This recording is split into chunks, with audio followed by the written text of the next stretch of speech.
Films often spend a good bit of time trying to find a home after making their debuts at the various film festivals. This was certainly the case with The Obituary of Tunde Johnson, an American drama about a black gay boy named Tunde struggling to escape a fate that seems all but destined for him. Originally making his debut at the Toronto International Film Festival in 2019, it finally received a simultaneous release in select theaters and video-on-demand platforms this weekend. Hi guys, Michael Abayimi here, and today I am reviewing the new drama The Obituary of Tunde Johnson.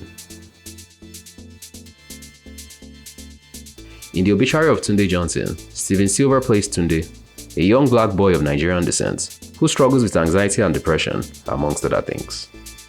Tunde is not only gay, but he is also caught in a love triangle between his childhood friend and her closeted boyfriend, Soren. On the night that he comes out as gay to his parents, he is pulled over by police while driving to attend Soren's birthday party in celebration. It is immediately clear that Tunde is a victim of racial profiling, and despite doing everything he can to comply with the police officers, the incident will end with Tunde being killed. Except for Tunde, it wasn't the end at all, as he finds himself having to relive that same day over and over again, with the same tragic outcome. But with each iteration of the day, he gradually develops the understanding and acceptance he needs to face his demons. I have seen my fair share of movies with infinite time loops, but this is the first one I am seeing where the concept is used so effectively to explore the issues that plague a young black man in America.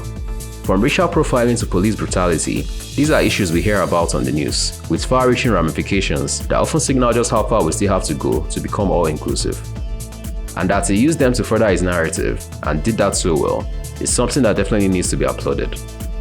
But at the center of the whole thing was of course Steven Silver, who owned the role of Tunde. He also played Marcus in the Netflix show 13 Reasons Why, and while he was never quite one of the standouts on that show, he gets to shine brightly here.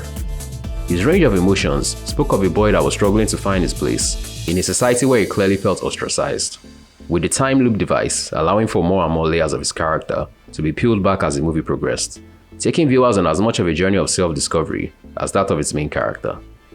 It's a shame then that the same praise cannot be given to the rest of the cast. As a Nigerian myself, it was a bit disappointing to see that the actors who played Tunde's parents didn't speak with anything remotely resembling a proper Nigerian accent.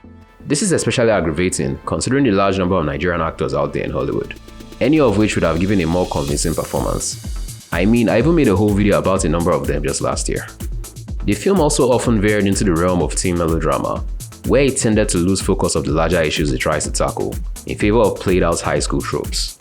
But it thankfully never completely loses sight of those larger issues, and aside from these perceived problems, I have to say that The Obituary of Tunde Johnson is a real eye-opener overall. I'll give the film an 8 out of 10. Will you be checking out The Obituary of Tunde Johnson? Let me know in the comment section down below. For those of you wondering why I haven't posted my weekly recap of the latest episode of WandaVision, I'll be doing so tomorrow. Just make sure you are subscribed to the channel with notifications turned on so you don't miss it as soon as it goes up. And until the next one, this is Michael signing off.